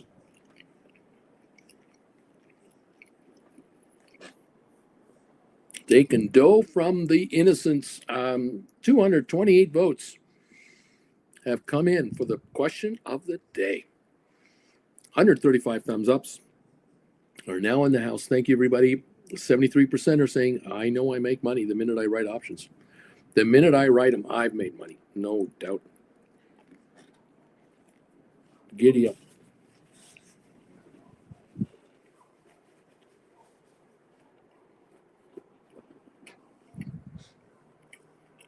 Oh my. I don't know if they show, does it, I can't imagine. There's a high school teacher anywhere in North America showing a movie on a reel-to-reel. I doubt those exist. I doubt anyone has slideshows. It's now PowerPoint presentations, right? And it's video from an edited video or something like that today. I mean, what do I know? How the world has changed since I was in school. Oh my God.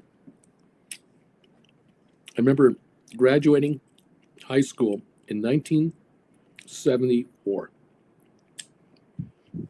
1974, I graduated from high school. We were just landing men on the moon at that point. Since 69, we just finished landing like 12 astronauts on the moon or what it was. We could do anything. It was unbelievable.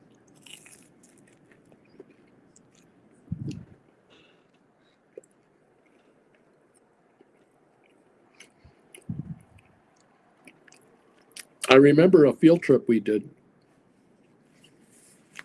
about 4 years before I graduated high school.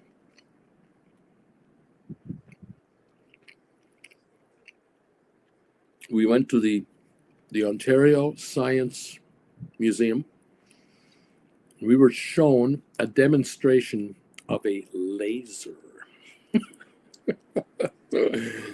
We saw a laser and this red beam going across this.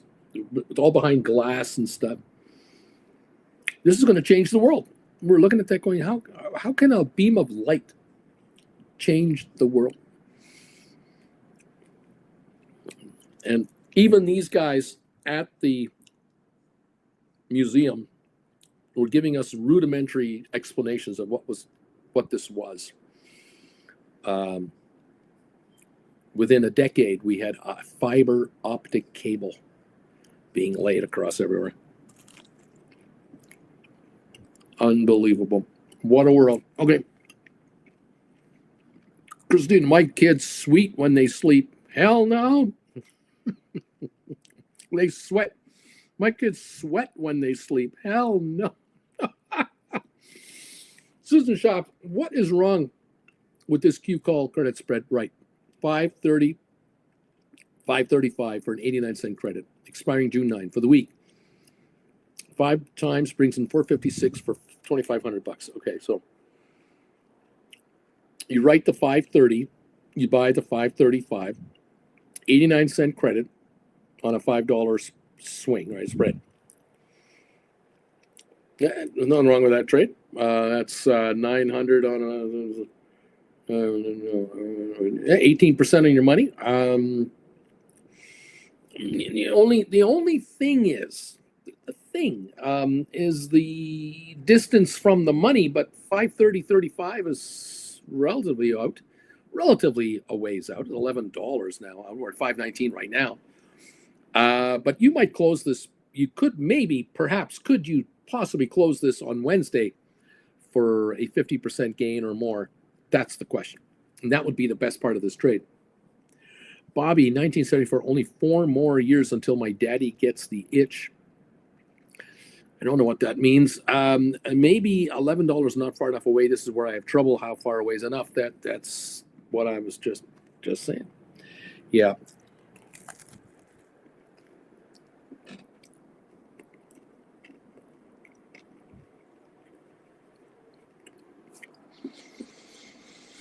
Mm.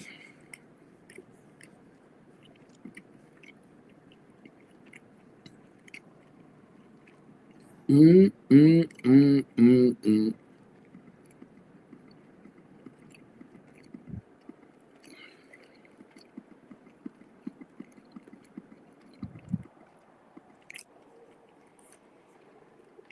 I don't know.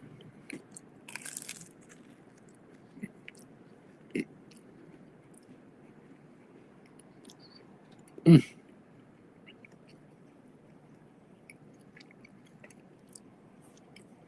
The bagel is great. It's definitely a Costco bagel.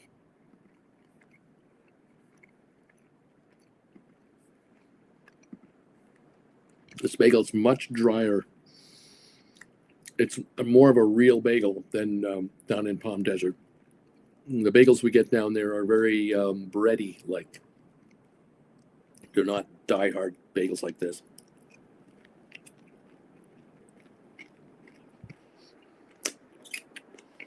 We love them all.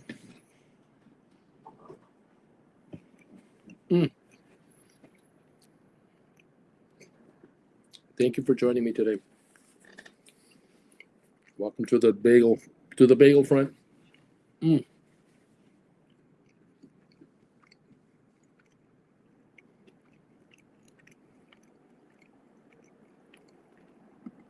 Dude says to Susan, tasty trade puts it right at the expected move, meaning it is possible that it gets close to your strike, but 80-20 in your favor that you will win this trade. That's what the artificial intelligence says from Tasty Trade. That is on your projected 30, 35, 35, 35 spread, call credit spread. Right now, 519.45 is where the Qs are. No, make that. No, I'm sorry, folks. My machine is going batty. 519.11. Right. We were as low as 516. Sorry, even the highs and lows are screwed up. The lows were 515.97. We're now at 519.47. So we've recovered $3.5. The high was 521.30 today. And at the moment, the NASDAQ, the Qs are up 36 cents. The NASDAQ is down 11.60 as we're fluctuating back and forth here. S&P down 16 points. The Dow down 212. The Dow's down 0.5%. The S&P is down 0.28%. The NASDAQ is reluctant to join the rest of the market, down 0.06%. We're down 1085 on the NASDAQ, and the Qs are showing a 23 to 35 cent gain right now. That's the bias at the moment. We'll see how long this lasts. Susan, I keep forgetting to look at expected moves before doing this stuff. You'll get better at it. It's just another thing to think of here. Lots to learn as more and more become more comfortable with credit spread trading. Lesson 19 is on the 14th of June. Register today. The info how to register is down below. We look forward to having you join us. Jen and I will host it right here from Calgary. We look forward to having you with us for class 19. When you've got that class under your belt, the hope I have is that many of you who will be here will go, okay, I now feel comfortable writing credit spreads, whether they're 0 day to expiry, 1 day, 2 day, 4 day, 1 week, 1 month, it doesn't matter. I am really beginning to feel comfortable here. I like the idea of knowing that when I write this spread, I'm probably going to make money on it. I'm the casino, and the odds are all in my favor, and they are against the gambler like you cannot believe. Remember, gamblers against you, the gamblers who are betting against you, they're taking all the long shot bets. They're buying contracts that have no business being where they are. They die in days, hours, weeks. They need everything to go right and beyond that before they make money. In your case, you need one of 3 or 4 things to happen, and you already make money. It's a good position to be in, no question about it. Welcome all to the program, and thank you. Let's see. Question from JV. Is there a minimum amount of money that you got to deposit to trade, put credit spreads, call credit spreads on Tasty Trade? Does anyone know? It might well be on their website. I don't think it's very much at all. Dude, now, if it's me, I've gone out the first standard deviation and selling 535 and buying 540. I'm going further out. Yeah. And even if you have to go a further day, take the spread, but your trade has a strong likelihood you just want to monitor it. Dude is correct. You can still be close in, but you better be on top of it at all times. Exactly right. That is exactly how you want to play this one. Giddy up, everybody. Welcome to the show. Welcome to the program. We're down 10 on the Dow, down 15 on S&P, down 206 on the Dow Jones at the moment. That's where we are right at the moment in time. Thank you all for being here with us. It's great to have you here live from Calgary, Alberta, Canada. We're back, and we welcome you to the program. Thank you for subscribing to this channel. Thank you for joining us as a member. We love having you here as part of the family. We just want you to get richer. Nothing personal. I just want you to get absolutely rich being an option writer and building your account up in value. Again, thank you all for helping out with the thumbs ups. We're now at 142 on the thumbs up meter, 58 away from 200. Thank you. 237 people have voted on today's question of the day. Thank you for that. Love the interaction today. Welcome to the party, pals. Keep us posted on how you're doing. I will be back here tomorrow morning. First thing, we'll get ready to run another day of this market, see what it wants to do on the pre-opening and the opening. Thank you again for being part of the familia. GameStop's up 39 cents. SoFi's up 6. Rocket Lab down only 28. We've got 23andMe at 381. We've got that's up 70. MicroStrategy up 550 now. It's climbing. Spire up 20. We got Apple up just 3 cents. Tesla down 780. Microsoft up 37 cents. The Google shares are down 233. Amazon down 29 cents. Nvidia up 192. And Meta up 813. The old Facebook. Super Microcomputer up a penny. ASTS up 31. A lot of green now. AI down 110, unfortunately. Palantir down 137. Unity gone green, up 37. Goldman down 320. That's a bit of an improvement there. Cisco up 45. Netflix is up 42 cents. $1,207. Pfizer down 8. Arc Innovations up 19. IBM up 53. Uber down $1. HPQ down 14. Home Depot down 496. Vanik is up 180. Adobe down $14, and Enphase down 60 cents today. At the moment, that is the story, and we're sticking to it. Thank you again, everyone, for being part of the family here and joining us. Much appreciate you so much. Let's take a look here at Bitcoin. 104,511, down $600 on the coins today.